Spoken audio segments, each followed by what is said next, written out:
Ladies and gentlemen, good afternoon. It's a pleasure and privilege for me to be here with you this afternoon with the learned members of the bench as well as the bar, and the keen interest shown by the members of the bar is appreciable. Today's topic, as you are well aware and conscious of the evidence to be procured by the modern devices and techniques, and prior to the promulgation of Qanun-e-Shahadat Order 1984,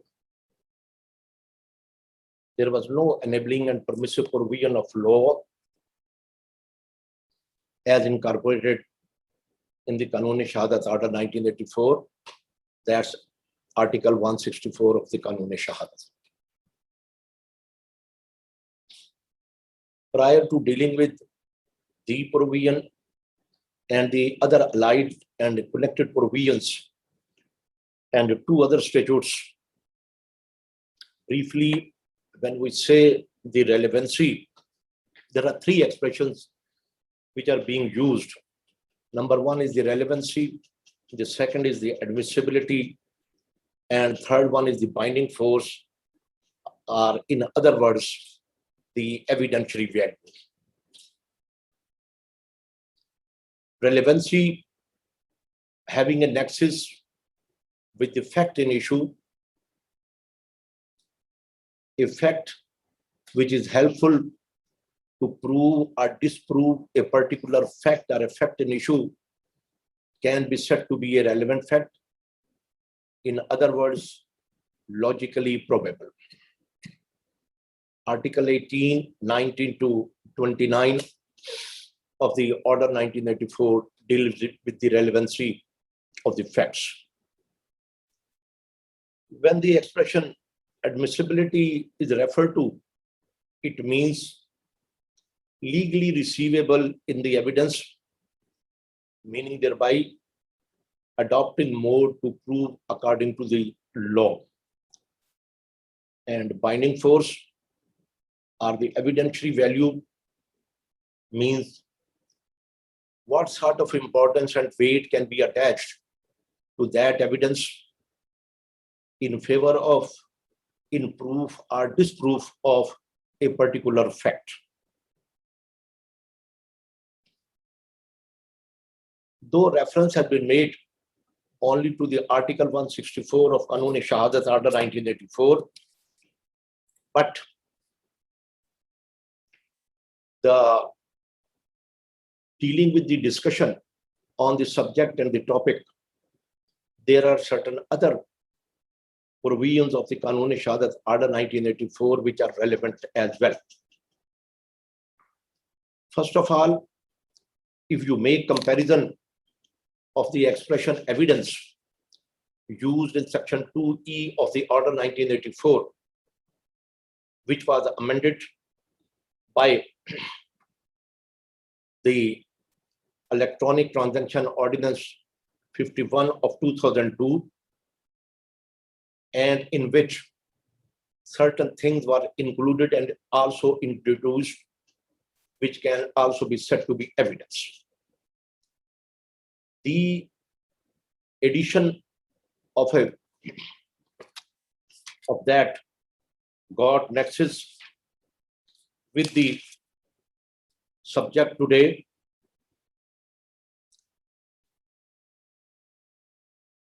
In Section 2C, Article 2C, sub-article E was introduced, and F as well. I just confine myself to the expression incorporated in Clause E, but I will don't read it. उसमें उन्होंने कहा कि ये expression automated electronics information system, ये सारे जो उन्होंने एक definition दी है. After that, certain amendments were made in Article 46A of the Qanun-e-Shahadat Order, And according to the newly added section, which was added by the Ordinance 51 of 2002, meaning thereby the Electronic Transaction Ordinance के जरिए, and that says relevancy of information generated, received or recorded by automated information system. It states statements in the form of electronic documents generated, received or recorded by an automated information system while it is in working order are relevant facts. Automated means without the evidence created, without the intervention of human being. No doubt, the stricto sensu, person is involved and the human is involved, but this expression without the intervention of the human being means that the evidence has been created and generated without the modern devices, and this is not the orthodox or classical evidence mode of evidence which was used and exploited in the cases either in the on the civil side or on the criminal side prior to promulgation of President Order number 10 of 1984. Then we see amendment was also made in section 59, in article 59 of the Kanun-e-Shahadat Order 1984. Then we will make reference to the article 73 of Kanun-e-Shahadat Order. Explanation 3 and 4 were introduced in order to make more easier the job, in order to admit the evidence procured through modern devices. There is another amendment incorporated in Article 85 by introducing sub-article 6 of the Kanun-e-Shahadat Order 1984. Prior to dealing with the subject, I would like to inform you that the provisions of the Electronic Transaction Ordinance 51 of 2002 are important. I would like to read it in order to give you the better understanding. It says, section 3 of the Electronic Transaction Ordinance, according to which heading is the legal recognition of the electronic forms. No document, record, information, communication or transaction shall be denied legal recognition, admissibility, effect, validity, proof, or enforceability on the ground that it is in electronic form and has not been attested by any witness. And has not been attested by any witness or of significant. I also want to make reference to section 33 of the ordinance, got the overriding effect, which says the provisions of this ordinance shall apply notwithstanding anything to the contrary contained in any other law for the time being in force. When we kept in view the provisions of section 33 of this ordinance, it means that it got overriding effect even over the provisions of the Kanun-e-Shahadat Order 1984. I will also make reference to the provisions of Punjab Forensic Science Agency Act 2007. Just one section I would like to make reference, and that is section 9 of the Act 2007, having the heading experts. It says subsection 1 और subsection 2 को हम छोड़ देते हैं, हम subsection 3 की तरफ आते हैं. Keeping in with the paucity of time, a person appointed in the agency as an expert shall be deemed to as an expert appointed under section 510 of the code means the code of civil criminal procedure, and a person specially skilled in a forensic material under Article 59 of Qanun-e-Shahadat Order 1984.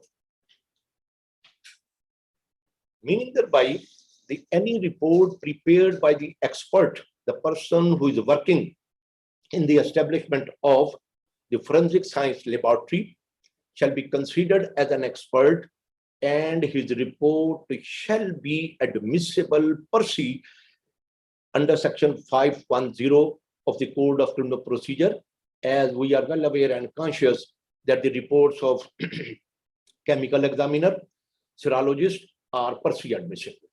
So by virtue of this provision contained in the Punjab Forensic Science Agency Act 2007, any documents, any information, any script, any transcript prepared by the expert of the Punjab Forensic Science Agency Act are relevant and admissible in evidence without its formal proof. The reference to the Punjab Forensic Science Agency Act 2007 and the Electronic Transaction Ordinance 2002 are important, keeping in view the language of Article 164 of the Qanun-e-Shahadat Order 1984, which says that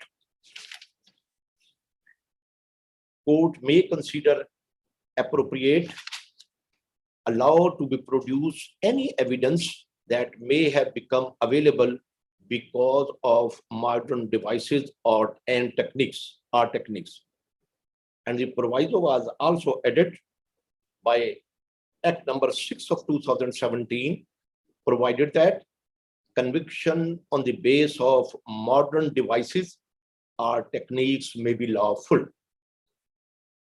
The impact and the effect of this proviso is that in some cases, classified cases, conviction can be recorded on the basis of the evidence produced and collected and produced under the provisions of Article 164, read with Article 59 of Qanun-e-Shahadat Order 1984.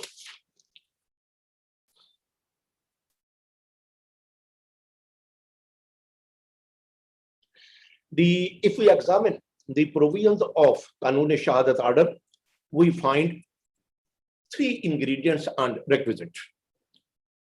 Availability of the evidence because of modern devices or techniques. The second, consideration of the court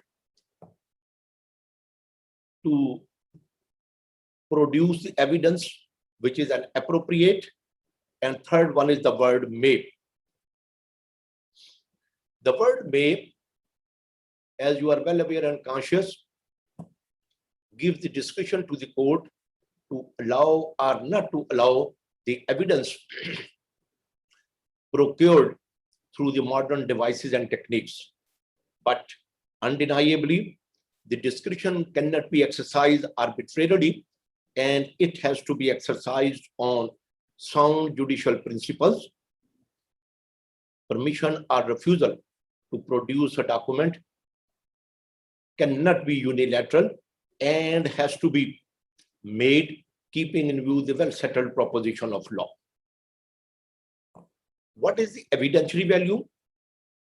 वो मैं आपको proviso पहले जो है वो बता चुका हूं।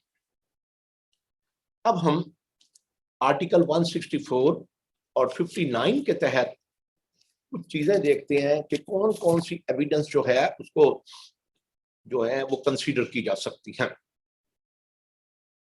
Number 1 is the press clipping. Second one is the photographs. Third one is the tape recorder. Fourth one is the CD, computer disk. Next one is the mobile calls, SMS. Sixth is email and fax. Then DNA test. Next one is the CCTV footage. Next one is the polygraphic test, and then the audio and the video cassette. Now, starting from the number one, that is press clipping. Any news item published in the print media, what is the relevancy, how it can be proved, and what is the evidentiary value. Gentlemen, even prior to enforcement and the promulgation of President Order number 10 of 1984, the press clipping or news item published in print media were taken into consideration by the Supreme Court as well as by the High Courts.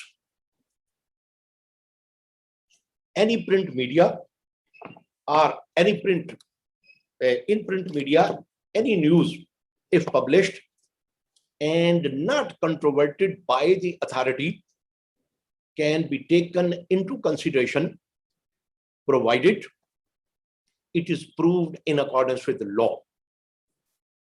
And what is the mode of proof?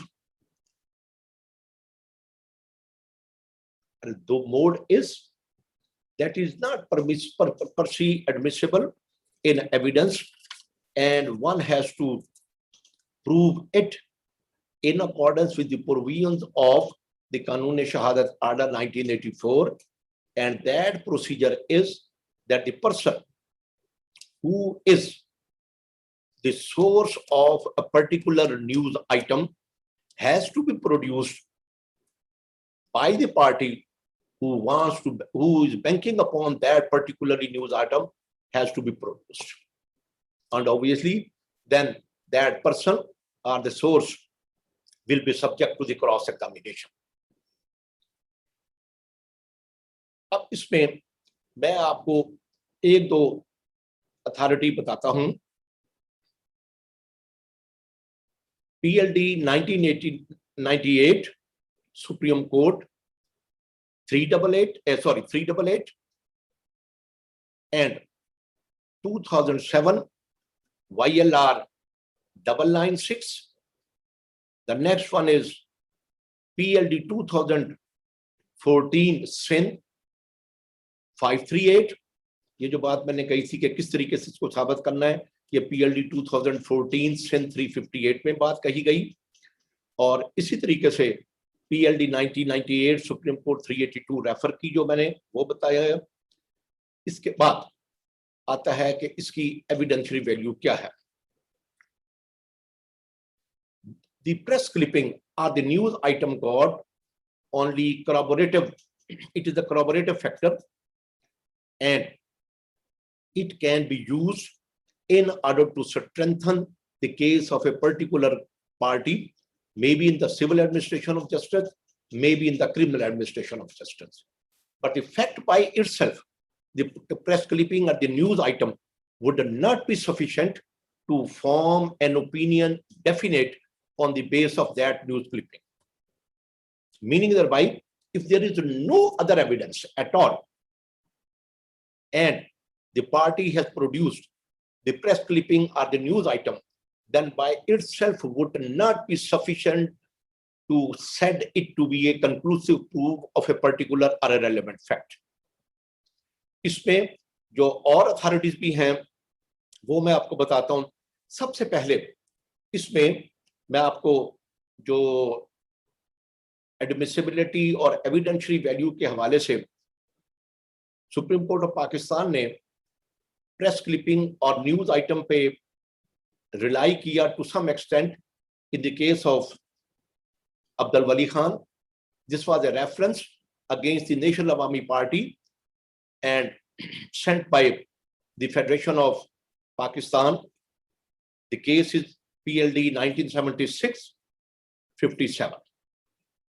और इसमें बहुत case ला उन्होंने discuss करने के बाद कहा कि अगर ऑथेंटिसिटी इन्वॉल्व है, meaning thereby there is no contradiction at all to the news item or the press clipping, it can be used in order to make an opinion coupled with other evidence. The second one case is PLD 1988 Supreme Court 416. This is Benazir Bhutto versus Federation of Pakistan. The next case is PLD 2009 Supreme Court 879. This was the famous case of Sindh High Court Bar Association. In all these cases and the earlier cases which I made reference, 2007 YLR 969 and the PLD 1981, one more case, PLD 2015 Islamabad 85. This is the case of Mumtaz Qadri. In all these cases, the question of relevancy, admissibility, and evidentiary value of the press clipping and the news item was discussed, as I have told you brief earlier. इसकी मैं हर एक पे मैं नहीं जाता कि उसमें क्या लिखा हुआ है, लेकिन मुख्तसर तौर पर क्योंकि टाइम इतना नहीं है और चीजों को भी कवर करना है, अगर तो कंट्राडिक्ट नहीं किया गया तो that can be considered as a corroborative piece of evidence. But if it is contradicted, then though it can be used by producing a person who is the source of the press clipping and the news item, but as I told you earlier, that by itself would not be sufficient to make a definite opinion, meaning thereby it have no effect of conclusive proof. So this is with reference to press clipping. The second, as I told you, is the photographs. Photographs is another mode of evidence which is being procured by the modern devices and techniques. और जब हम movie film की बात करते हैं तो उसको भी इसी पे हम कर सकते हैं. इससे पहले मैं आपको photographs admissible in evidence provided these are proved in accordance with law. हम सबसे पहले ये देखते हैं कि इसका मोड जो है प्रूव करने का तरीका क्या होगा, और वो तरीका ये है कि जो प्रिंट है यानी जिसको आप पॉजिटिव कहते हैं, पॉजिटिव जो है या print, mere production of those prints would not be sufficient to exhibit that photograph. What has to be done by the party banking upon a particular photograph which, keeping in view the definition of section evidence as incorporated in section 2E of Qanun-e-Shahadat Order 1984 as amended by the by the Electronic Transaction Ordinance 2002, this is considered a document, photograph. So what will be the mode? Number one, the negative has to be produced. One thing, who will produce the negative? The person who prepared it. And he will appear in a witness box and will say कि मैंने ये negative तैयार किए थे, and genuineness of those negative is required to be established by the person who is appearing. There must be a clear-cut evidence on the record that there is no tampering or embroidery has been made in the negative. And then if he is the same man who has converted it into the positive, meaning that by the print he has obtained, he will say that I not only prepared the negative by use of the camera trick, but also prepared the print which I produce. This is the mode of proving the photograph, and then if the evidence is led in this way, then it can be exhibited.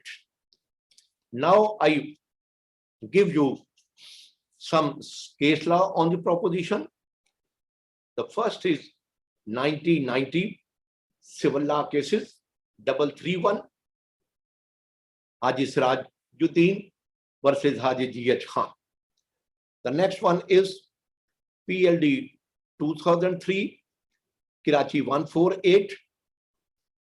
Another one is 2002, Pakistan Criminal Law Journal 1765,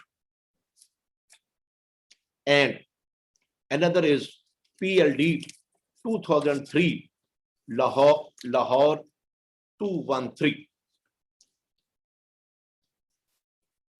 1991 CLC, as I told you, this is from the Karachi jurisdiction, और ये एक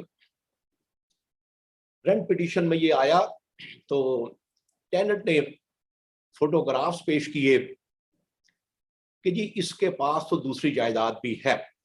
Only photographs and the positive prints were produced, but the mode was not adopted in order to prove the proof, in order to prove the print, as I told you earlier. The Leonard Single Bench of the Sindh High Court did not take into consideration the said photographs while endorsing the opinion of the and the findings of the rent controller by adding that the use of photographs picture as evidence, the mere production of photographs, however, cannot be accepted as a means of proof of matters of fact. और उसकी आगे जो वजह बयान की है वो यही वजह बयान की गई कि it has not been proved in accordance with the law. अच्छा, इसके बाद मैं आपको एक और PLD 2003 लाहौर 213 का भी हवाला देता हूं, जो उसमें भी यही बात कही गई जो मैंने आपको बताई है कि जी उसका जो है, इसको आप आम लैंग्वेज में, कॉमन लैंग्वेज में, जैसे अगर हम इसको डॉक्यूमेंट ट्रीट कर रहे हैं तो इसका जो आथर है वो पेश होना चाहिए.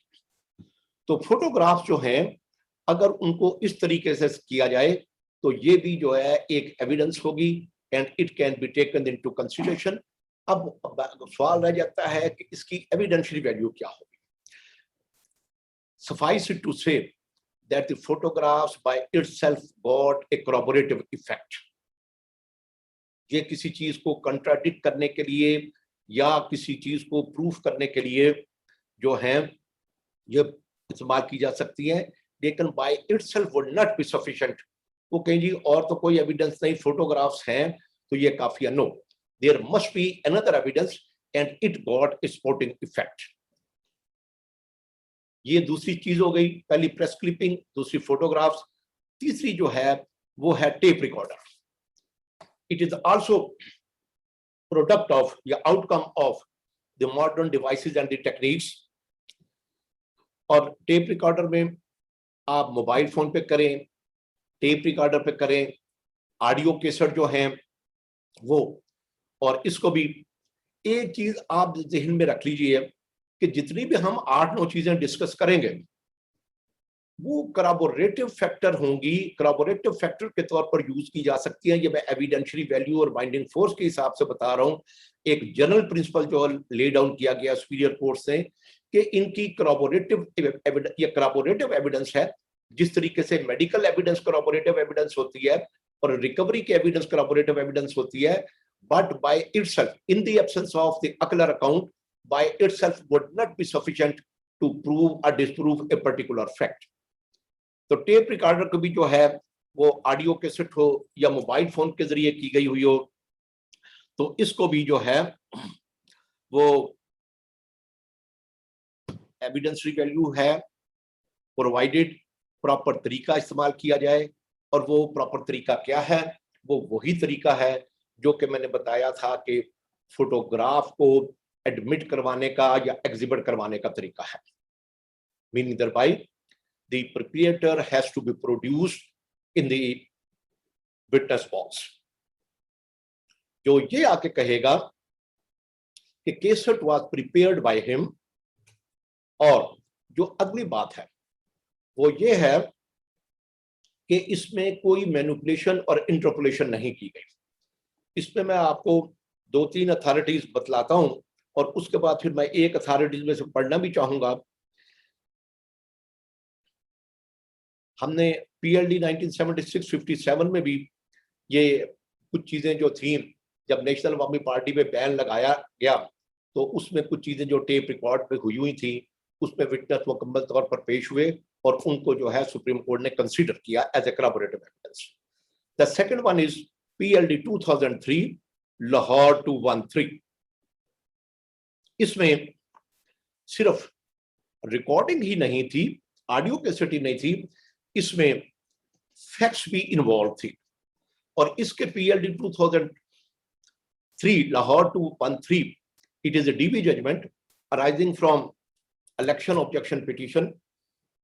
Nomination papers of a particular man who was cited as a respondent before the learned division bench of the Lahore High Court were accepted, but the rival candidate challenged the document, his nomination papers, on the ground that in the earlier general election he showed his educational qualification as FA, but in that particular election he has shown that he got the bachelor's degree from the University of Arkansas, United States of America.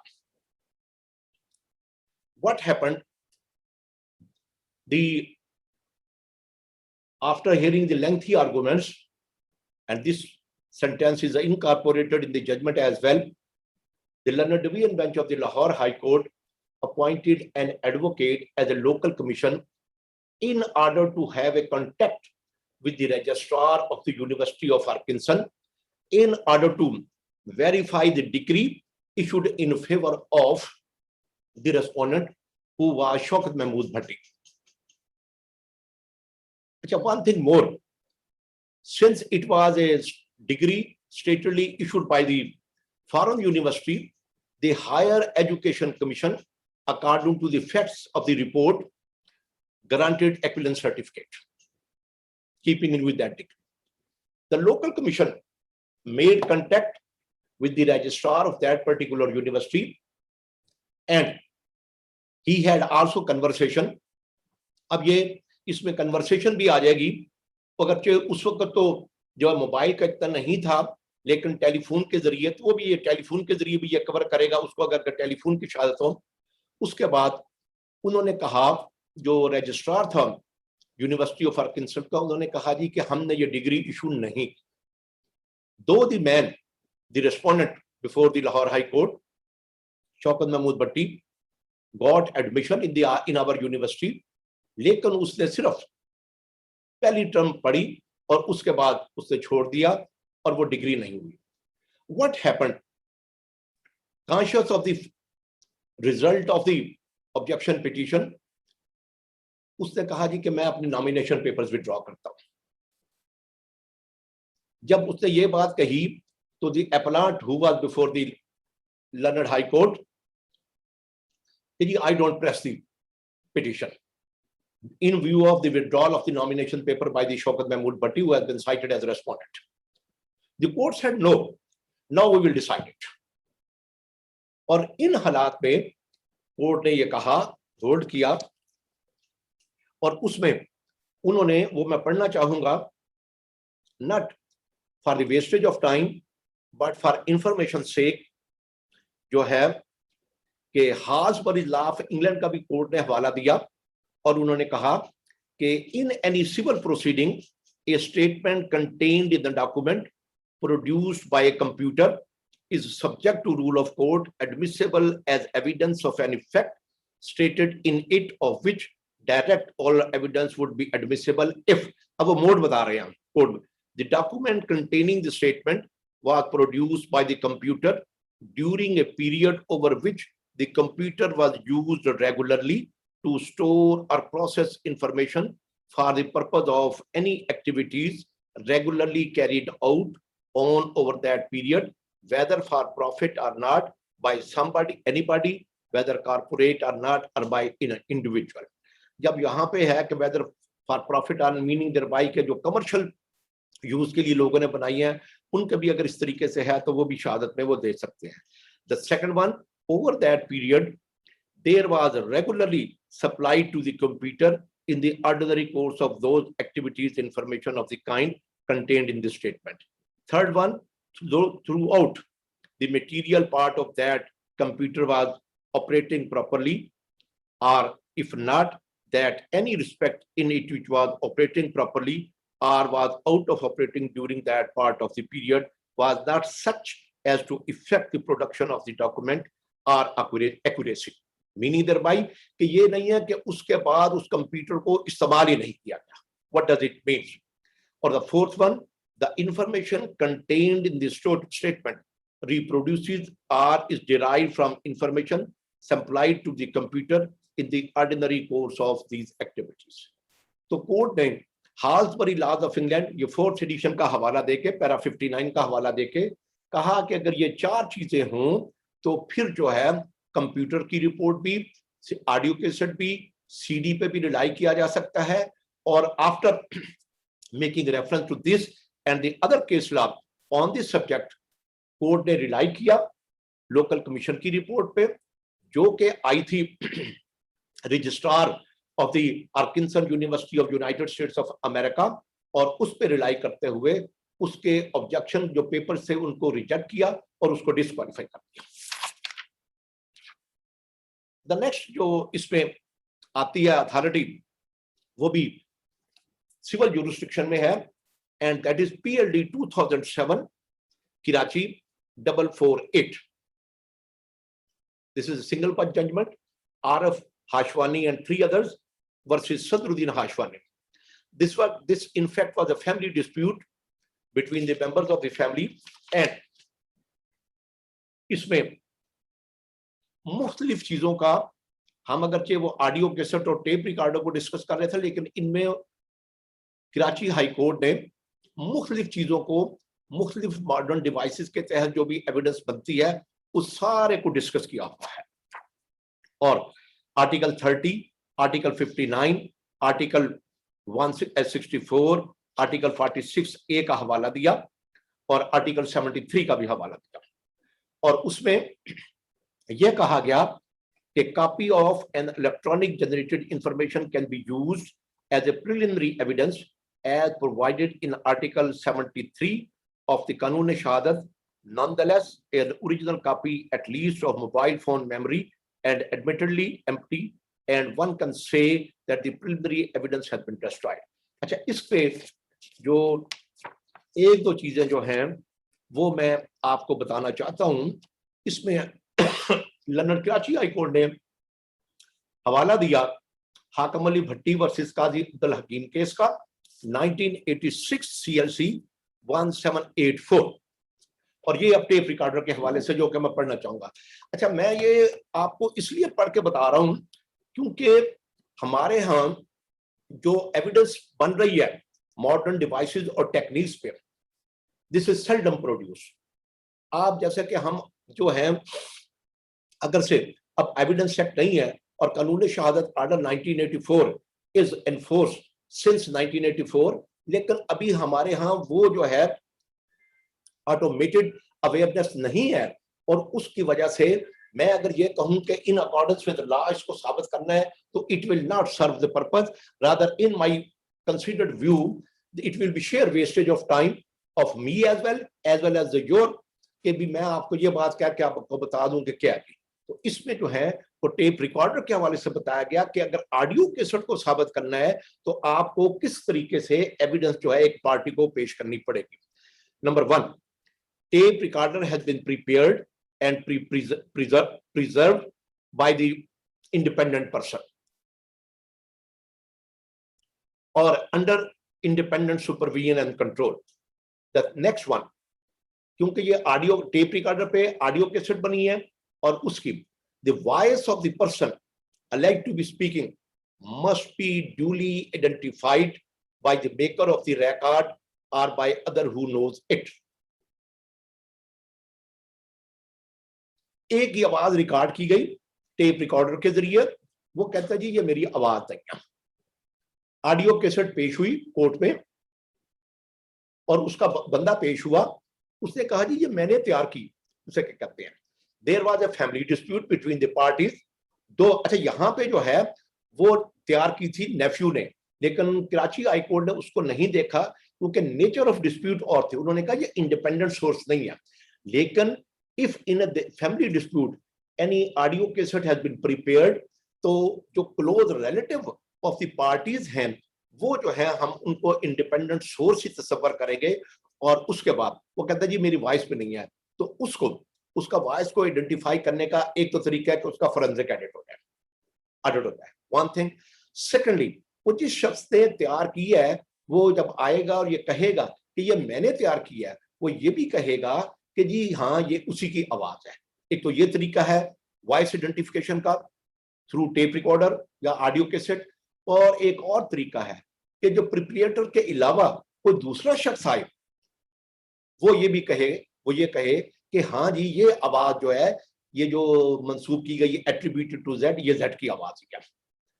The next one, the witness who had made a tape recorder was not part of his routine duties in relation to speeches, but it was actually made agar for the purpose of laying trap to procure evidence. That's also important.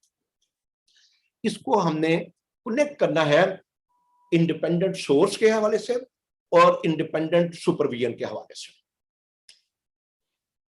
Audio cassette, जब हम video cassette पे आएंगे, video cassette को मैंने last ही रखा है और उसमें वो सुप्रीम कोर्ट की एक अथॉरिटी को इन डिटेल हम देखेंगे, तो उसको मैंने इंटेंशनली लास्ट में रखा है।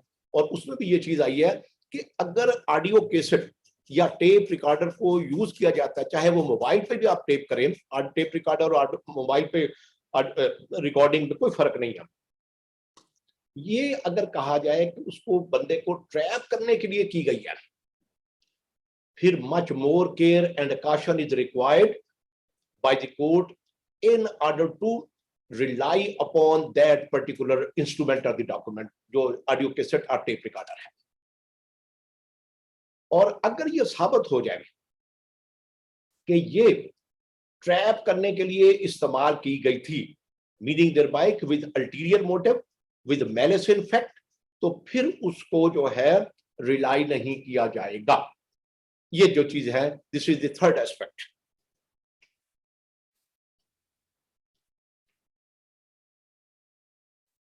नेक्स्ट वन,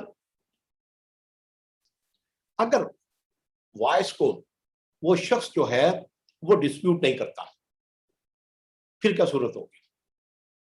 बंदा तो पेश हो गया, उसने कहा जी ये मैंने प्रिपेयर की, लेकिन उसका ऑब्जेक्शन ये है कि इसमें इंटरपोलेशन हुई है किसी हद तक। फिर उसको साबित करने के लिए फोरेंसिक ऑडिट जरूरी हो जाएगा कि किस हद तक उसकी है, और प्रोवाइडेड दूसरी कंडीशन जो मैंने आपको बताई है वो पूरी है according to this case law. और वो क्या थी कि इंडिपेंडेंट पर्सन हो, सुपरविजन इंडिपेंडेंट हो, पार्टली, अब यहां पे partly admitted by the person जिसकी आवाज है, whose statement was recorded or whose voice message was recorded, और सिर्फ उस स्टेटेड इंटरपोलेशन को साबित करने के लिए, प्रूफ के लिए या डिसप्रूफ के लिए उसका फोरेंसिक ऑडिट होना जरूरी है। तो ये होगा ये तरीका जो कि इसमें बताया गया है PLD 2007 Karachi 4448। Matter does not and here. मैं आपको जो है एक इंडियन ज्यूरिसडिक्शन से भी एक अथॉरिटी देता हूं, AIR 1974 राजस्थान 79 और PLD 2003 लाहौर 213 का मैं हवाला पहले दे चुका हूं। तो ये होगा तरीका टेप रिकॉर्डर और यानी ऑडियो कैसेट, चाहे आप टेप रिकॉर्डर पे करें या आप मोबाइल के तरीके करें, इसको साबित करने का तरीका और इसकी एडमिसिबिलिटी का और इसकी एविडेंशियरी वैल्यू का। The next one is CD, computer disk. अच्छा, ये मैं आपको बता चुका हूं कि सारे हवालों से कि ये corroborative piece of evidence तस्वर की जाएगी और जो है by itself would not be sufficient to record conviction if it is the case in the criminal administration of justice, if it is the case in the civil administration of justice, by itself would not be sufficient to prove a particular fact. अब इस पे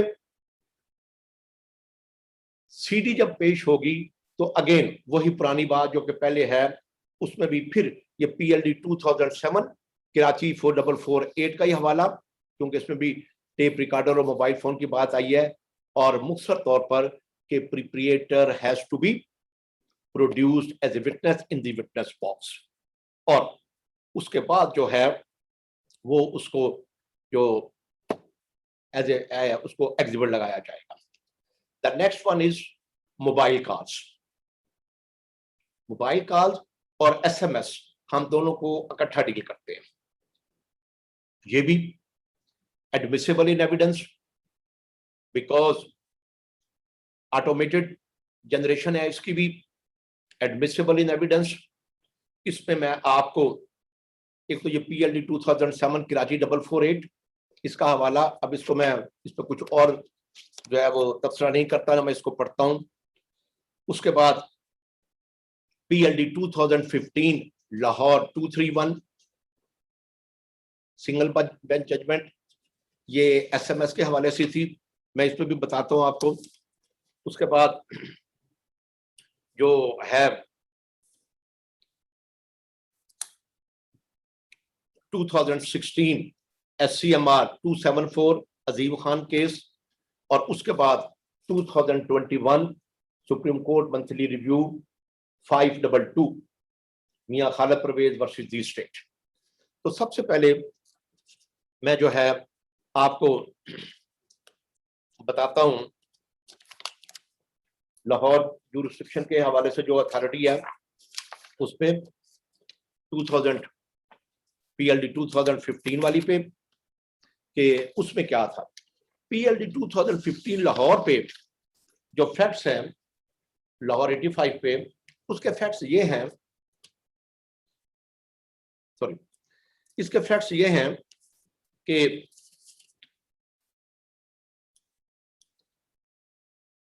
dispute arise हुआ with reference to effectiveness of the divorce. Husband ने divorce किया अपनी wife को through SMS, और acting upon that pronouncement of divorce, wife after the period of iddat entered into a contract of second marriage. Husband ने क्या किया, उसने जब उसको पता चला, उसने कहा इसको जरा थोड़ा सा तंग तो करें, उसने दरखास्त दी थी section 22A and 22B of the Code of Criminal Procedure for registration of a case of the naam। नीचे से ऑर्डर हो गया, ex officio justice of peace ने ऑर्डर कर दिया।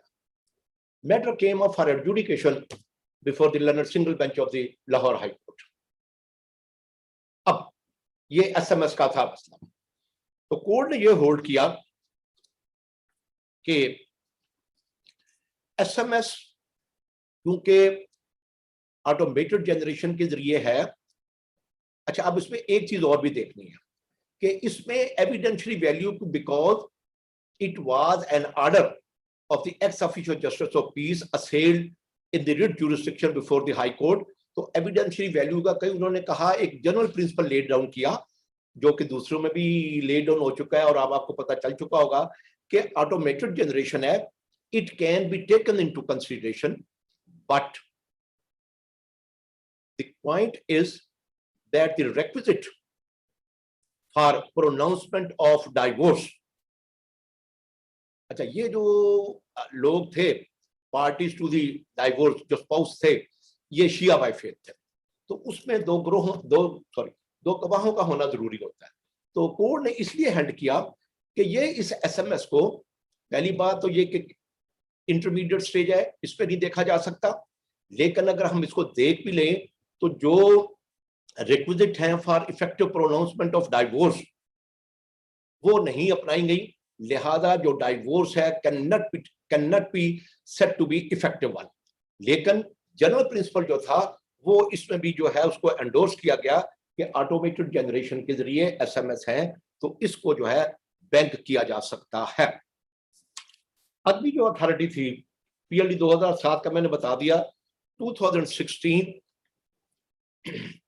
SCMR 274 ये अजीम खान केस, और इसमें भी जो थी सूरत हाल जनरल प्रिंसिपल जो है वो ले डाउन करके उसको कहा गया कि जो है अपना इसको जो है एसएमएस को साबित करने के लिए अब एक दो चीजें मैं ये 2021 का जब इसका जिक्र करता हूं तो फिर मैं आपको बताता हूं कि मोबाइल कॉल का और एसएमएस साबित करने का तरीका क्या होगा। ये 2021 SCMR 522, 2016 को फिर मैं keeping in with the compulsion of the time छोड़ता हूं। 2021 SCMR 522, it is a full bench judgment of the Honorable Supreme Court of Pakistan, Mian Khalid Parvez versus the state through special prosecutor ANF। ये ANF का case है, narcotics का case था। इसमें CDR पेश की गई, कॉल डिटेल रिकॉर्ड प्रोसिक्यूशन की तरफ से पेश किया गया और उस पर रिलाई भी किया गया। नीचे से जो थी वो सजा हुई थी। सुप्रीम कोर्ट ने वो तरीके, अब इन्होंने सुप्रीम कोर्ट ने रिलाई किया, एक तो वही जो अजीम खां केस मैंने आपको पहले बताया 2016 SCMR 274, और फिर जो मैंने वीडियो केसेट के हवाले से कहा कि उसको आखिर में करेंगे, उसमें जो जजमेंट थी Ishtiaq Ahmed Mirza versus federation of Pakistan PLD 2019 supreme court 675, उस पर रिलाई करते हुए supreme court honourable supreme court ने तरीके बताए एसएमएस के। और बात की जो कन्वर्सेशन दो अफराद के दरमियान हुई है, बाज़ औक़ात particularly in the criminal cases कुछ मुल्ज़मान को, मिसाल के तौर पर अबेटमेंट का मुल्ज़म है, उसको बाद में इंप्लीकेट किया जाता है during the course of investigation, और इन्वेस्टिगेटिव ऑफिसर ये कहता है कि जी जब मैंने जो नॉमिनेटेड एक्यूज था मर्डर का, उसको जब शामिल तफ्तीश किया तो उसका मोबाइल फोन भी कब्जे में किया, और मोबाइल फोन पे कुछ कॉल जो थी वो सक्सेसफुली आ रही थी prior to the occurrence, even on, मिसाल के तौर वो अकरन 3 बजे दोपहर को होती है, बाद दोपहर।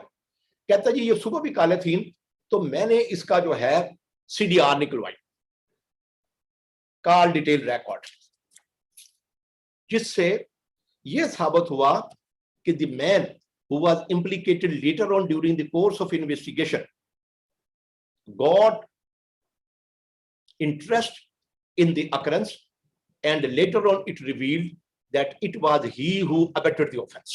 अब ये शायद, अब इसमें ये जो मिसाल मैंने अपने से, सुप्रीम कोर्ट की मैं वो जजमेंट नहीं पढ़ता, लेकिन मैं उन्हीं को मद्देनजर रखते हुए मैंने ये मिसाल दिया है। अब सुप्रीम कोर्ट ने तरीका बताया कि इसको साबित कैसे करना है। नंबर 1, कॉल डिटेल रिकॉर्ड आ गया। अच्छा, कॉल डिटेल रिकॉर्ड में एक और चीज भी मैं आपको बता दूं आपको, मैंने वो अपना इलेक्ट्रॉनिक ट्रांजैक्शन ऑर्डिनेंस और एविडेंस की भी डेफिनेशन जो कि अमेंडमेंट की गई, और आर्टिकल 164 भी पढ़ा, आर्टिकल 59 भी पढ़ा। जो CDR होगी या कॉल डाटा होगा, उससे आप सिर्फ 3-4 चीजें साबित कर सकते हैं, लेकिन असल जो चीज है वो साबित नहीं होगी। वो क्या है? सिर्फ कॉल डाटा पेश करने से।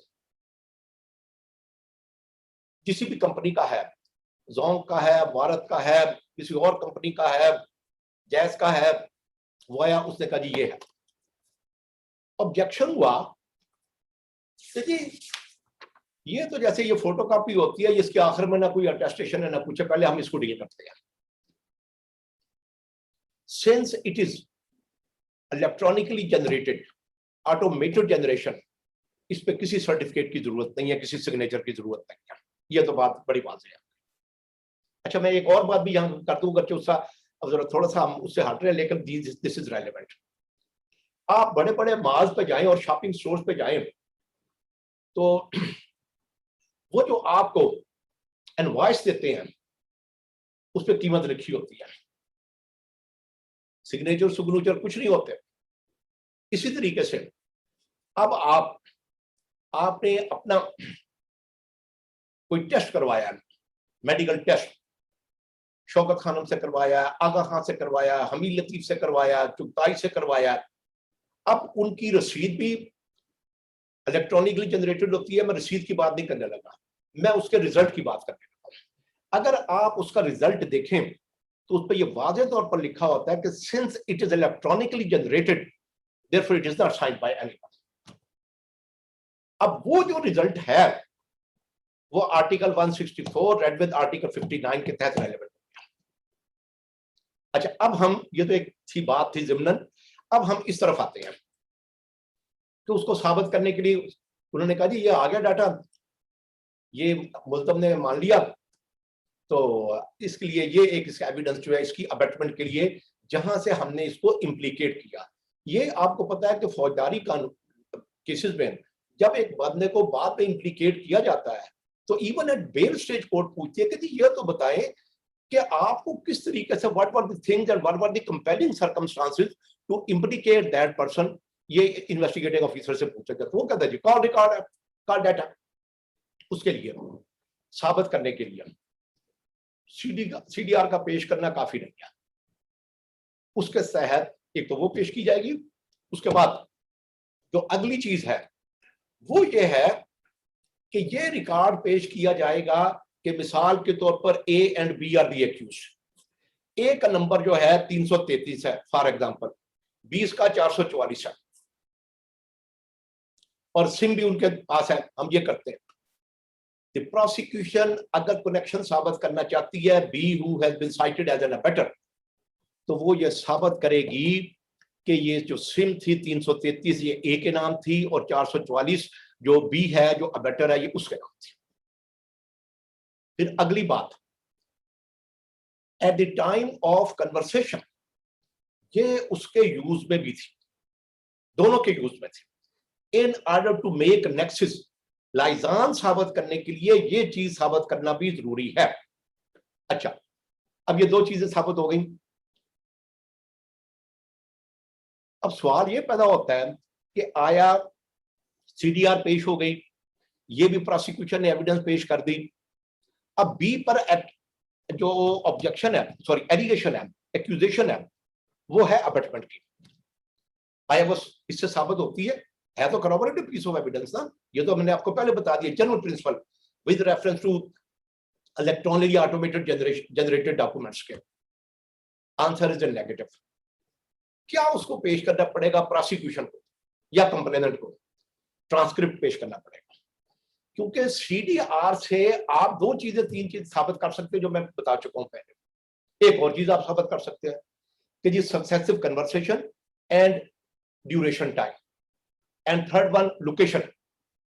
लोकेशन भी साबित हो जाएगी, बाद में वो दे देते हैं लोकेशन, वो भी साबित हो गई।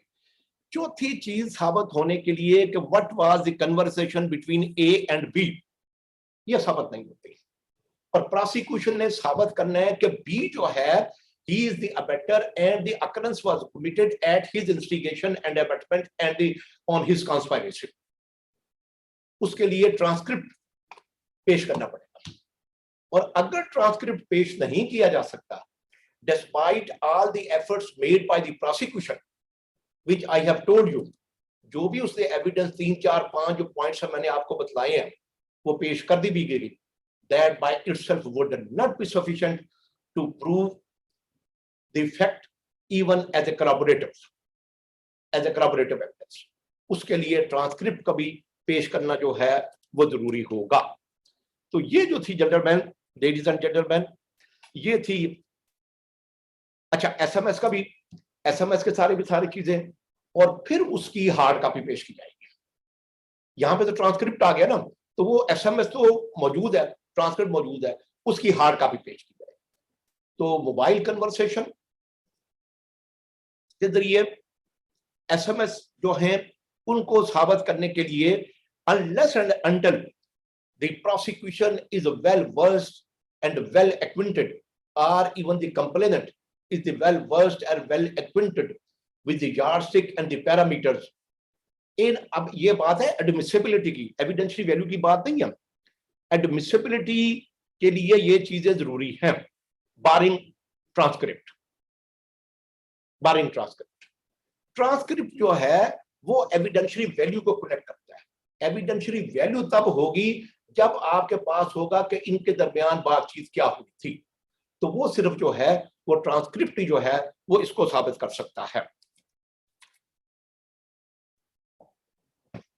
Another is email fax.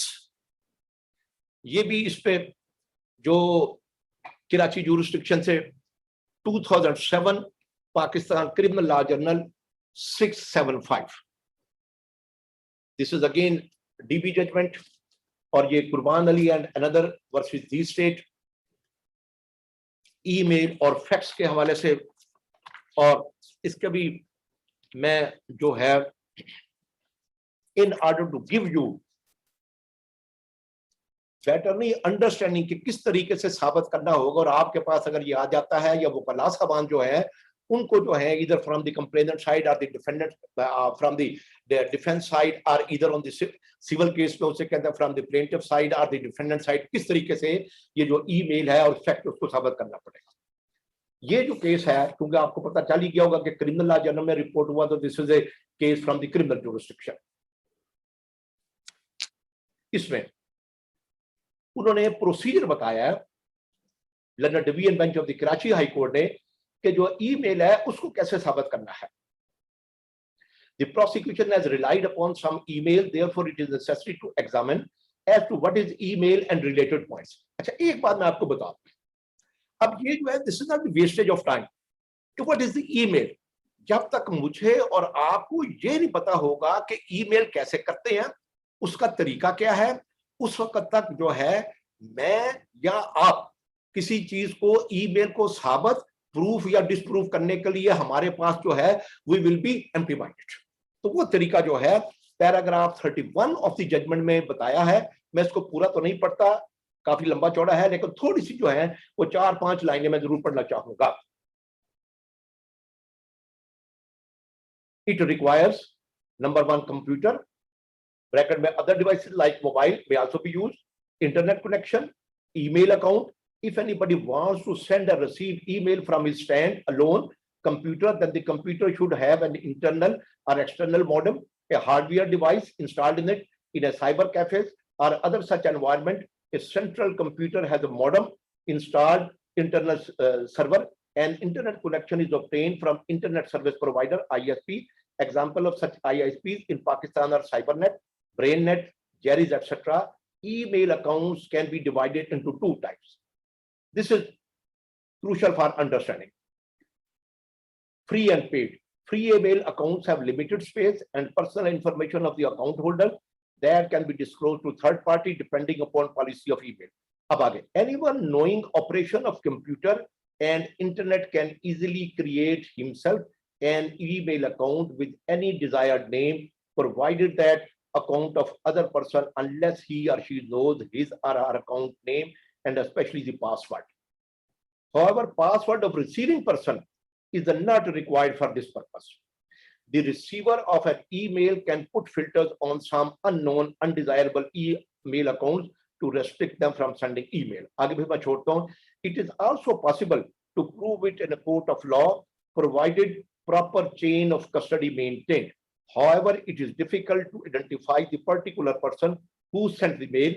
This is the area, very important, this is the area where investigation by some police agency is required. तो इसको बस मैं इस पे यही करके आगे भी है, लेकिन वो टाइम नहीं है, लिहाजा मैं सिर्फ इसमें से मैंने ये चुन के जो है वो ये किया है। अच्छा, जो नेट की चीज थी और वो फैक्स वाली बात, वो हम पहले भी इसको डिस्कस कर चुके हैं। वो PLD 2000 लाहौर 213 में वो जो ऑब्जेक्शन पिटीशन, इलेक्शन पिटीशन के हवाले से केस था, लिहाजा उसको मैं अब छोड़ता हूं। नेक्स्ट जो आ गई नंबर 7, दैट इज DNA।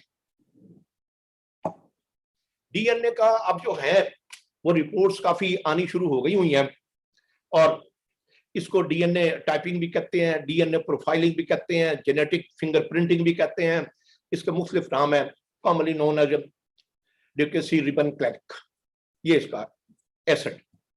अब इसके लिए जो है ये कहां पे, even in the murder cases, rape cases in order to determine the paternity legitimacy of a particular child. और ये मैं आपको मुख्तसर तौर पर ये बताता हूं कि ये इन ह्यूमन बॉडी के किसी भी सेल को कब्जे में लेकर और उधर से सेल को लेकर एक कंपैरिजन किया जाता है।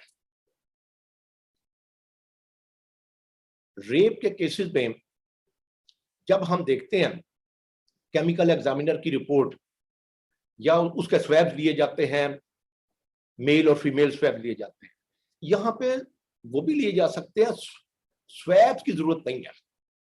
यहां पे आप जो हैं ये इन तीनों चारों जो स्फीयर्स मैंने बताए हैं, जहां पर डीएनए की रिपोर्ट काफी कारआमद होती है, आप स्किन के भी सैंपल ले सकते हैं, हेयर का भी सैंपल ले सकते हैं, ब्लड का भी सैंपल ले सकते हैं, सीमन का भी सैंपल ले सकते हैं और इसका कंपैरिजन किया जा सकता है। अच्छा, अब वो तो रिपोर्ट आ गई, एक्सपर्ट रिपोर्ट। अब जो अगला क्वेश्चन ये है कि इसकी अहमियत क्या है। सबसे पहले मैं आपको सुप्रीम कोर्ट का बताता हूं। ये एक किस्म की पिटीशन थी और ये पिटीशन दायर की थी सलमान अकरम राजा एडवोकेट ने, और फिर उसमें मुख्तलिफ चीजें आगे, सुओ मोटो भी हो गया, दूसरी चीजें होंगी। तो basically it was a petition filed by mister Salman Akram Raja advocate hailing from Lahore. 2013 supreme court monthly review 203, Salman Akram Raja versus government of Punjab through chief secretary and others. अब टाइम नहीं है, ये इस जजमेंट को आप जरूर पढ़ने की कोशिश कीजिए। बड़ी खूबसूरत जजमेंट है, लेंथी जजमेंट है और इससे पढ़ के आपको बहुत कुछ पता चलेगा। दूसरी मैं जो साइटेशन इस वक्त आपको दे रहा हूं, पहले शुरू करते हैं। 1995 Pakistan criminal law journal 1739, this is federal Shariat court judgment. और उसके बाद Shakir Mohammad alias Shakeel and another versus the state 2019 Pakistan criminal law journal note 120, फिर Tanveer versus state and another PLD 2020 Lahore 774, और आखिर में एक सुप्रीम कोर्ट की अनरिपोर्टेड जजमेंट का Abid Hussain alias Pappu versus Jamshed Hussain etcetera. This was criminal petition number 513 of 5313 of 2020 supreme court की है। और फेडरल शरीयत कोर्ट की एक और authority PLD 2010 federal Shariat court 215, और इकरामुल्लाह वर्सेस स्टेट 2015 SCMR 1002, और फिर 2018 SCMR 2039 और 2019 SCMR 930। मैं उन अथॉरिटीज पर नहीं जाता, लेकिन मैं इसको बताता हूं कि क्रेडिबिलिटी क्या है। क्रेडिबिलिटी के हवाले से पहली बात आ जाती है कि डीएनए टेस्ट की रिपोर्ट को आया साबित करना पड़ेगा या यह पर्सी एडमिसिबल रिपोर्ट है। पीएलडी 2020 लाहौर 774 में ये जो सुप्रीम कोर्ट की बताई है क्रिमिनल पिटीशन नंबर 513 ऑफ 2020, और दूसरी जो अथॉरिटीज बताई है पर्टिकुलरली ये दो, इसमें यह कह दिया गया कि report of the DNA test is per se admissible, लिहाजा इसको साबित करने की जरूरत नहीं है। अब कोई शख्स ये कहे कि जो why it has been made per se admissible, क्योंकि इसको तो कोई नहीं है, तो वो जो है, अब फिर मैं यहां पे हवाला देना चाहूंगा section 7 of the Punjab forensic science agency act 2007 का, read with section 510 of the code of criminal procedure. उन्होंने कहा सेक्शन 7 जो था पंजाब फोरेंसिक एजेंसी का, उसको कि ये एक्सपर्ट ओपिनियन है, और section 9 not 7, I stand corrected, section 9, a person appointed in the agency as an expert shall be deemed as an expert appointed under section 510। जब उन्होंने कहा कि फोरेंसिक लैब में जो शख्स भी काम कर रहा है वो एक्सपर्ट शब्द तस्वर किया जाएगा under section 510 of the code of criminal procedure, तो section 510 of the code of criminal procedure में जितनी भी एक्सपर्ट्स का हवाला दिया गया था उनकी रिपोर्ट को पर्सी एडमिसिबल करार दे दिया गया। लिहाजा डीएनए टेस्ट की रिपोर्ट भी 510 सीआरपीसी के तहत read with section 9 of the Punjab forensic agency act के तहत पर्सी एडमिसिबल होगी। अब उसमें सिर्फ एक चीज देखने वाली है जैसा कि हम ये कहते हैं वही चीज, प्रॉपर एंड सेफ कस्टडी और safe transmission of the parcel to the agency. जिस तरीके से हम नॉर्कोटिक्स के केसेस में कहते हैं कि वो कहता है जी कि मेरे पास आया मोहर, मैंने तफ्तीशी कहता मैंने मोहर को दे दिया, मोहर कहता मैंने आगे दे दिया, उसने कहा जी मैंने आगे एजेंसी में दे दिया। तो अगर चेन टूट जाए,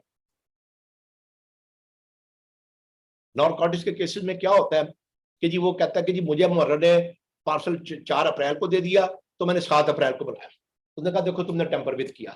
अब यहां पर एक डाउट आ गया उसकी सेफ कस्टडी के हवाले से। तो the similar is the position of the DNA samples. अगर उसकी, और एक और चीज के proper mode of taking the sample, this is also important. जब ये आप 2 अथॉरिटी पढ़ेंगे, पीएलडी 2020 लाहौर 774, इसमें मुख्तलिफ केस लॉ का हवाला दिया गया, वह फॉरेन जुरिस्डिक्शन से भी दिए गए हैं, वो टाइम नहीं है। तो एक वो कि किस तरीके से सैंपल लिए गए, कि credibility depends on the standard employed for collection and transmission of sample forms. दो चीजें प्रोसिक्यूशन को साबित करनी होंगी, या अगर पैटर्निटी का इशू है तो इधर द प्लेंटिफ और द डिफेंडर को साबित करना होगा कि जी इसका जो मोड था वो क्या था, and that should be according to this standard, standardise होना चाहिए, और दूसरा जो है कि सेफ कस्टडी होनी चाहिए।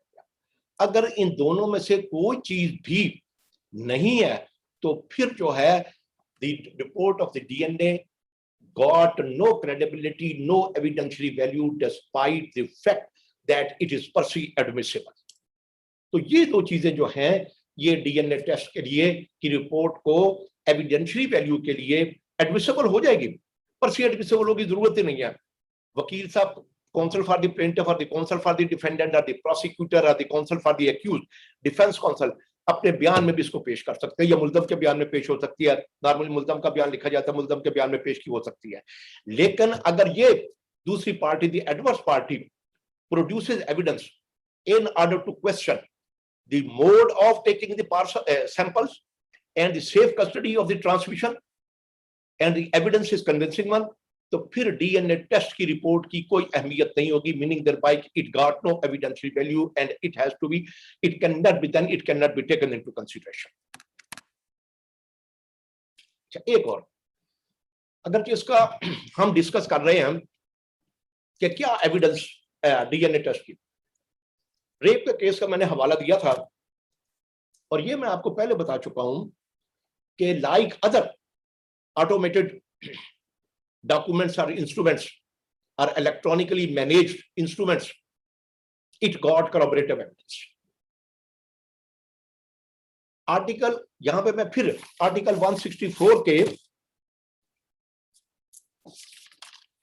आर्टिकल 164 में जो प्रोवाइडो ऐड किया गया है 2017 में, उसको फिर पढ़ना चाहूंगा आपकी अटेंशन के लिए। Provided that conviction on the made of modern devices or techniques may be lawful, लफ्ज में इस्तेमाल हुआ है। अब पहली मैं तो ये बात बताऊं कि it is not a rule of thumb कि in each and every case DNA test must be conducted. अगर नहीं हुआ और दूसरी एविडेंस मौजूद है तो despite the omission on the part of the investigating officer to get the DNA test conducted, conviction can be recorded. अच्छा, इसमें मैं एक अथॉरिटी का हवाला देता हूं, द लेटेस्ट सुप्रीम कोर्ट की पीएलडी 2020 सुप्रीम कोर्ट 295, और इसमें क्या हुआ, this was an appeal through jail before the Supreme Court. A 15-year girl was subject to sexual assault. No attempt was made by the investigating officer to get the DNA test conducted, but the other evidence, the victim appeared in the witness box, the medical evidence, the WMO who conducted the medical examination of the victim appeared, reports जो थी lab की वो support कर रही थी कि जी जो hymen rupture हुआ था, वो फ्रेश था, तो उसकी तरफ से ऑब्जेक्शन ये था कि जी डीएनए टेस्ट नहीं हुआ। तो सुप्रीम कोर्ट ने पीएलडी 2020-295 में कहा कि this is not the rule of thumb, in each and every case जो है वो होना चाहिए। ये मैंने आपको जिम्नन बता दिया है, लेकिन it is always relevant and helpful. अच्छा, अब रेप केस में मैं I am conscious of the compulsion of the time, but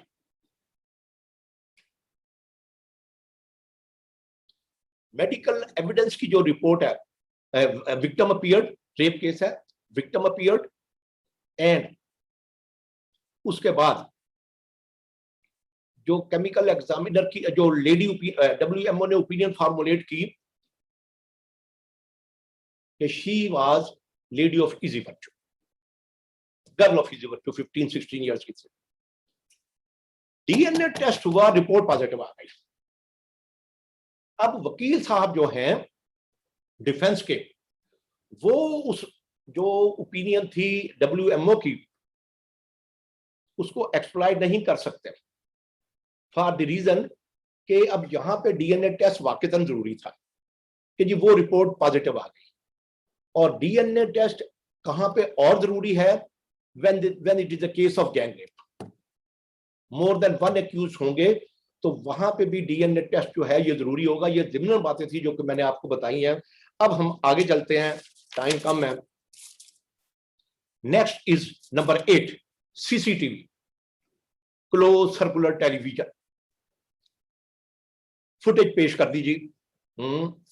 अच्छा, अब इसमें मैं मुख्तर तौर पर अब करते हुए आगे बढ़ते हैं हम कि mere production of footage not sufficient to rely upon unless and until the man who prepared the footage is produced, और simultaneously its genuineness has also to be produced। अब genuineness कैसे साबित की जाएगी? द प्रिपेयर, जिसने तैयार किया, वो ये कहेगा, जबानी कहेगा, और तो कोई तरीका ही नहीं है। एक तो वो पेश होगा उस पार्टी की तरफ से जो फुटेज पेश कर रही है सीसीटीवी की, कि जी ये मैंने तैयार किया मेन सिस्टम से, और इसमें कोई जो है इंटरपोलेशन कोई नहीं की गई, कोई इंटरमिंगलिंग की नहीं की गई, कोई एम्ब्रॉयडरी नहीं की गई, कोई एडिशन अल्ट्रेशन, कोई एडिटिंग नहीं की गई। इस पे 2016 SCMR 2084। Jumping to the next, time नहीं है, polygraphic test. This is another type of evidence जो कि इलेक्ट्रॉनिकली जनरेट होती है। अच्छा, इसको आपने ECG का तो सुना होगा, कुछ सामान ने EEG का भी सुना होगा। EEG ये है electric encephalography. This is a brain exercise.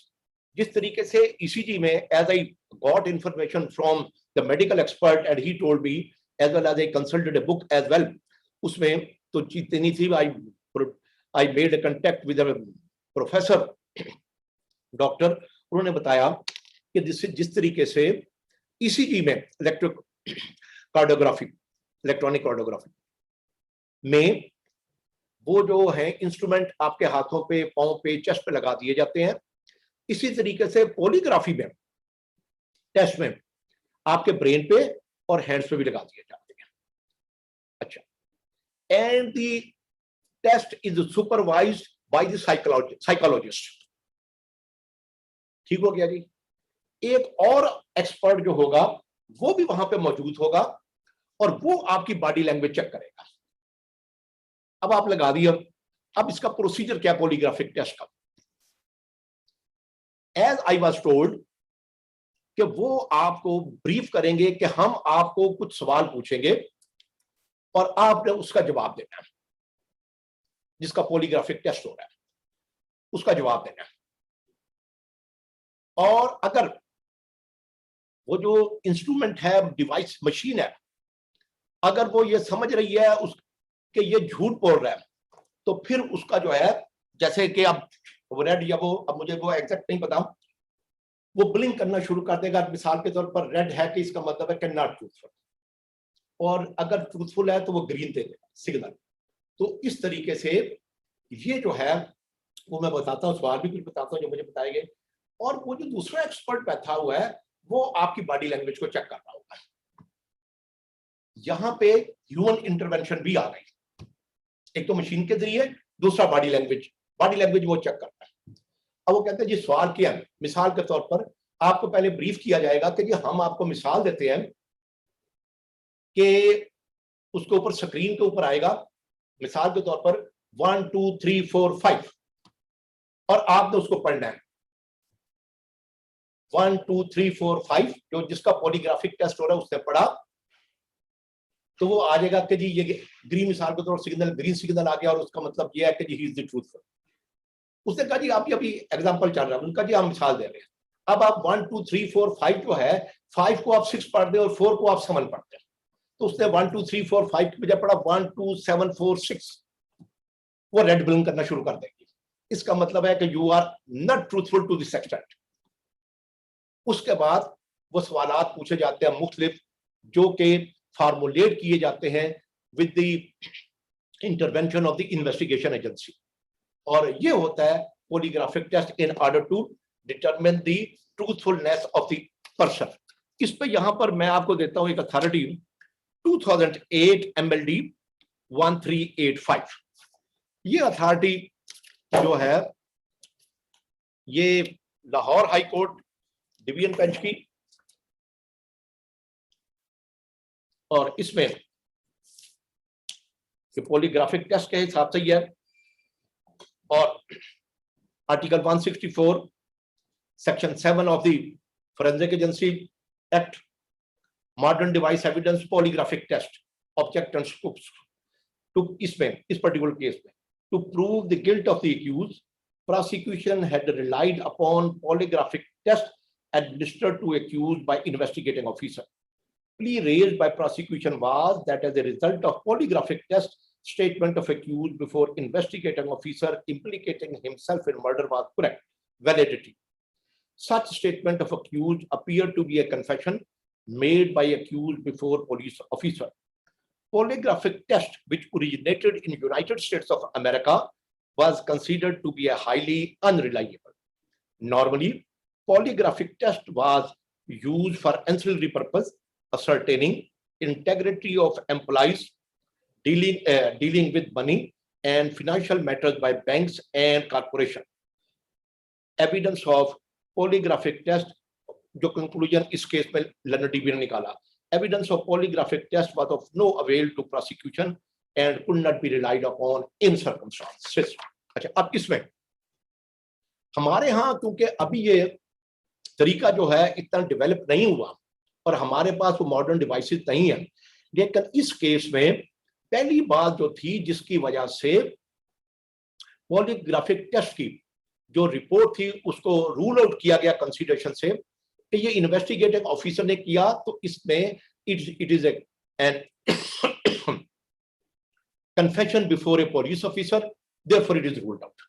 No doubt दूसरी रीजन भी उन्होंने दी, लेकिन उन्होंने कहा कि ये इस फैसले के मुताबिक कि ये सिविल साइड पे जो है पॉलीग्राफिक टेस्ट जो है ये ज्यादा बेहतर होगा, और ये जो है फिनेंशियल इंस्टीट्यूशंस और फिनेंशियल मैटर्स के हवाले से पॉलीग्राफिक टेस्ट को ज्यादा वेट दिया जाएगा बनिस्बत के फौजदारी केसेस के। अब आखिरी चीज पे आते हैं, टाइम भी खत्म हो गया, आखिरी चीज पे इसको, और वो है audio and video cases number 9। इस पे जो बड़ा मशहूर केस है, मैं उस केस का वो जो एक वीडियो जो थी वो चली थी और उसके बाद उस पे बड़ा प्रिंट मीडिया और इलेक्ट्रॉनिक मीडिया पे आया शोर, जिसमें ए जज ऑफ लंदन अकाउंटेबिलिटी कोर्ट, तो ये है PLD 2019 supreme court 675, Ishtiaq Ahmed Mirza and 2 others versus federation of Pakistan and 2 others। अच्छा, ये देखें, ये इसमें मैं 6 सुप्रीम कोर्ट ने, and it was authored by honourable mister justice Asif Saeed Khosa, the then honourable chief justice, और इनमें उन्होंने कुछ तकरीबन जो हैं 21 पॉइंट्स बताए गए हैं for admissibility and with reference to its binding force. Time नहीं है ना मैं ये सारे पढ़ूंगा, लेकिन मैं 5-6 जरूर पढ़ना चाहूंगा ताकि आपको थोड़ी सी अंडरस्टैंडिंग हो जाए कि जो है किस तरीके से क्या सोर्स होगा, किस तरीके से वीडियो तैयार होगी, उसकी एविडेंशियरी वैल्यू के लिए क्या क्या चीजें जरूरी हैं उसमें, वो मैं मुख्तसर तौर पर आपको बताता हूं। आर्टिकल 164, अच्छा ये ऑडियो के भी इस्तेमाल में होंगी और वीडियो के, दोनों के लिए, ऑडियो एंड वीडियो। जो ये 20-21 पॉइंट्स फार्मुलेट किए सुप्रीम कोर्ट ने, उसमें से पॉसिबल है कि कुछ ऑडियो पे ना अप्लाई करते हो और वीडियो पे अप्लाई करते हो, कुछ वीडियो पे अप्लाई करते हो और ऑडियो पे ना अप्लाई करते हो। तो it may varies from case to case, but the joint points are formulated by the apex court. पहला एक जनरल प्रिंसिपल बयान कर रही है supreme Court, no audio tape or video could be relied upon by a court until the same was proved to be genuine and not tampered with or doctored genuineness। ये पहला है। A forensic report prepared by analyst of the Provincial Forensic Science Agency in respect of an audio tape or video tape was per se admissible evidence in view of the provision। So ये भी settle हो गया कि ये per se admissible है, keeping in view the provisions of order section 9(3) read with section 510 of the Code of Criminal Procedure। अब genuineness का next, under article 164 of the Kanun Shahadat, it laid in the discretion of the court to allow any evidence, क्योंकि हमने कहा कि court में कर सकती है, उसके वाले से इसको हम छोड़ते हैं। जो अगला इंपॉर्टेंट पॉइंट है, accuracy of recording must be proved and satisfactory evidence, direct or circumstantial, had to be produced so as to rule out any possibility of tampering with the record। Supreme court ने genuineness of the audio और video cassette पे एम्फेस किया है। The next one, an audio tape और video sought to be produced in evidence must be the actual record of the conversation as and when it was made, or of the event as and when it took place। Next, the person recording the conversation or event had to be produced। अच्छा ये क्यों कहा गया supreme court ने? एक तरफ आप कहते हैं कि पर से एडमिसिबल है, प्रोसिक्यूशन ने की, उन्होंने कहा जी ये है, वो कहते हैं जी पर से एडमिसिबल है। सेक्शन 7 का हवाला, 510 सीआरपीसी का हवाला सुप्रीम कोर्ट भी कह रही है, दूसरा केस ला भी इस पे मौजूद है। ये जो है कि the person recording the conversation और event had to be produced in order to ascertain its genuineness, और जेन्युइननेस का ताल्लुक बनता है एविडेंशियरी वैल्यू से। एडमिसिबल हो गई, एग्जिबिट लग गया, अगर इनमें से जो चीजें एविडेंशियरी, अगर मिसाल के तौर पर फोरेंसिक ऑडिट हुआ, आगे चल मैं कल फिर इसको हम जरा करते हैं। The person recording the conversation or evidence must produce the audio tape or video himself। The audio tape or video must be played in the court, and audio tape or video produced before court as evidence sought to be clearly audible or viewable। Interruption नहीं होनी चाहिए, समझ आ रही है बात की, नहीं समझ आ रही है, फिर उसकी एविडेंशियरी वैल्यू कोई नहीं है, एडमिसिबिलिटी हो चुकी हुई है पहले। The person recording the conversation of event must identify the voice of the person speaking, ये ऑडियो के वाले से है, or the person seen, or the voice or person seen may be identified by any other person who recognize such voice or person। अगर audio cassette है तो उसकी voice, जैसे कि मैं पहले बता चुका हूं, उसको आइडेंटिफाई कराना पड़ेगा। अगर ये वीडियो कैसेट है तो हाँ जी ये वही शख्स है। अगर ब्लर आ रहा है उस पर और तस्वीर क्लियर नहीं है तो फिर जो है उसकी एविडेंशियरी वैल्यू पे एक स्टिग्मा होगा। Any other person present at the time of making of the conversation or taking place of the event may also testify in support of the conversation heard in the audio tape or the event shown in the video। The voice is recorded or the person shown must be properly identified। The evidence had to be produced through an audio tape or video had to be relevant। Safe custody, ये फिर बहुत जरूरी है। Safe custody of the audio tape or video after its preparation till production before the court must be proved। The next one is also important factor, the transcript of the audio tape or video must have been prepared under independent supervision and control. ये under independent supervision and control जब हम शुरू में जिक्र कर रहे थे है जी टेप रिकॉर्डर में उसमें ऑडियो कैसेट तो ये जिक्र भी आया था. The person और ये अगला भी उसी की तरीके से the person recording an audio tape or video may be person whose part of routine duty was recording of an audio tape or video tape. और इसी में वो बात मैं आपको पहले बता चुका हूँ कि and he should not be a person who has recorded the audio tape or video for the purpose of laying a trap to procure evidence. The source of an audio tape or video becoming available had to be disclosed. The date of acquiring the audio tape or video by the person producing it before the court ought to be disclosed. An audio tape or video tape produced at the late stage of the judicial proceeding may be looked with suspicion. अब ये सारे जो हैं, एक दो तीन चार मैंने छोड़ भी दिए हैं, ये सारे जो हैं ये हैं एविडेंशियरी वैल्यू के हवाले से. तो अगर ऑडियो और वीडियो टेप जो है वो पेश होती है तो दो no doubt it got per se admissible effect, consequences इसके हैं, लेकिन in order to determine its binding force, ये जो मैंने आज तीन चीजें बताई हैं और कुछ छोड़ भी दिया उनमें से due to compulsion of time, possibility of time, वो जो है आप कोर्ट को देखनी पड़ेगी. अब इसमें कुछ चीजें जो हैं वो तो रूटीन में आ सकती हैं. Audio video cassette, DNA report, SMS भी even in the criminal cases और इन सिविल केसेस में भी आ सकते हैं. इसी तरीके से आपके पास फैक्स आती है या एसएमएस के जरिए जवाब आता है या ईमेल आता है, तो वो भी जो है उसमें मुख्तसर तौर पर समिंग अप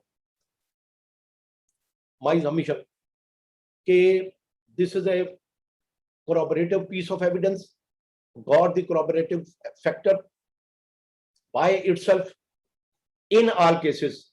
मैंने इन ऑल केसेस का जो आल का लफ्ज इस्तेमाल किया वो इसलिए इस्तेमाल किया कि जो प्रोवाइडो है आर्टिकल 164 ऑफ कानून शादी उसको ज़हन में रखते हुए, by itself in all cases not sufficient to record conviction. अच्छा, एक और चीज भी है, वो डीएनए टेस्ट के हवाले से, वो तो खैर अब नहीं रहा, लेकिन फिर भी this is just for information से कि डीएनए टेस्ट की रिपोर्ट या कोई भी दूसरी evidence by itself would not be sufficient to record conviction in Hudood cases. Hudood cases में नहीं हो. हदूद केसेस में जो number and the quantity of witnesses have been ordained by the Islam, उस पर अमल करना होगा अगर हदूद में सजा देनी है. हाँ, अगर ताजीर में आप जाना चाहते हैं तो फिर डीएनए टेस्ट की रिपोर्ट जो है उस पे अमल किया जा सकता है बाय इटसेल्फ, जैसा कि वो प्रोवाइडो कह रहा है. लाजमी बात है दूसरी थोड़ी बहुत भी एविडेंस होगी, लेकिन अगर हदूद की सजा देनी है, हद की सजा नाफिज करनी है, तो फिर जो है by itself and even as a corroborative piece of evidence same cannot be used. तो gentleman, thank you very much. काफी टाइम मैंने आपका कंज्यूम किया और कोशिश की कि इस मुश्किल और कॉम्प्लिकेटेड और टीडियस सब्जेक्ट को कुछ समझाया जा सके. अब now it is up to you and कि आप इसको कोई क्वेश्चन है तो बता दीजिए.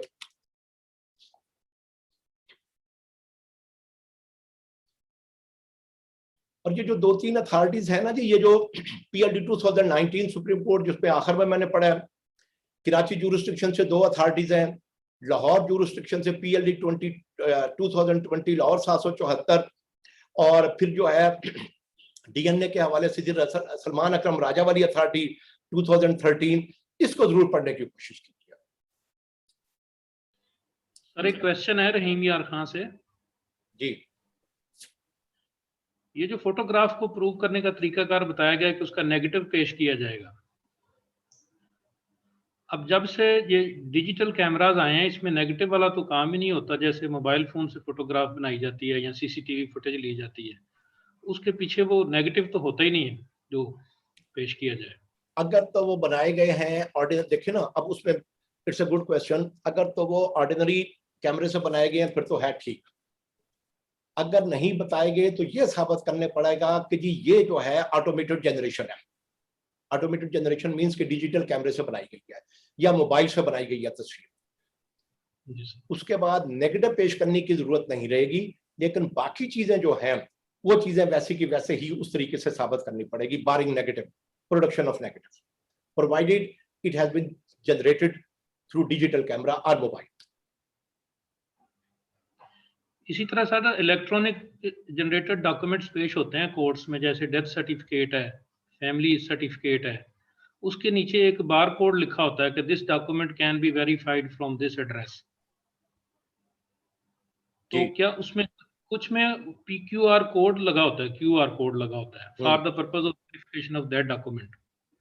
तो क्या उस डॉक्यूमेंट की फोटोकॉपी भी एडमिसिबल इन एविडेंस है या एग्जिबिट हो सकती है, क्योंकि उसका प्रोसीजर तो दिया हुआ है कि फौरन वेरीफाई किया जा सकता है from that address given on the photo of that document.